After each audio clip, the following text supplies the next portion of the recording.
សម្ដេចតេជោហ៊ុនសែនខ្ញុំជាមនុស្សដែលមានគុណធម៌ហើយក៏មិនក្បត់អ្នកណាមុនដែរសម្ដេចតេជោហ៊ុនសែនថ្លែងថាសម្ដេចមិនក្បត់អ្នកណាមុននោះទេសម្ដេចសុខចិត្តឲ្យគេក្បត់សម្ដេចមុនសម្ដេចបន្តថាកម្ពុជាមិនយកប្រជាជននិងប្រទេសថៃធ្វើជាសត្រូវនោះទេប្រសិនបើគេចាត់ទុកថាសម្ដេចជាសត្រូវសម្ដេចគ្មានជំរឿទេនឹងត្រូវចាត់ទុកអ្នកជាសត្រូវថ្លែងចេញពីខេត្តព្រះវិហារនាព្រឹកថ្ងៃសុក្រនេះសម្ដេចតេជោបានមានប្រសាសន៍ថាខ្ញុំជាមនុស្សដែលមានគុណធម៌ហើយក៏មិនក្បត់អ្នកណាមុនដែរខ្ញុំសុខចិត្តឲ្យគេក្បត់ខ្ញុំមុនឥឡូវនេះគេក្បត់ខ្ញុំមុនហើយឆ្នេះខ្ញុំត្រូវនិយាយរឿងនេះហើយកុំថាខ្ញុំក្បត់គុណធម៌លោកជំទាវអុងអ៊ីង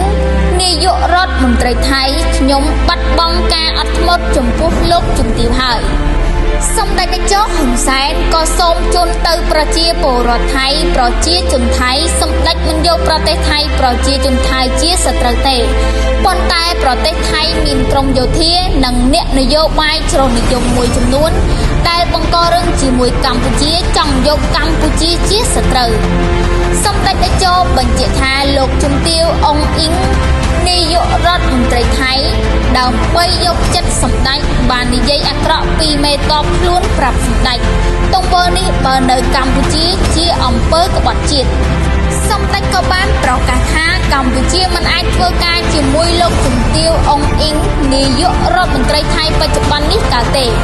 ហើយកម្ពុជានឹងរងចាំធ្វើការជាមួយនាយករដ្ឋមន្ត្រីថៃថ្មី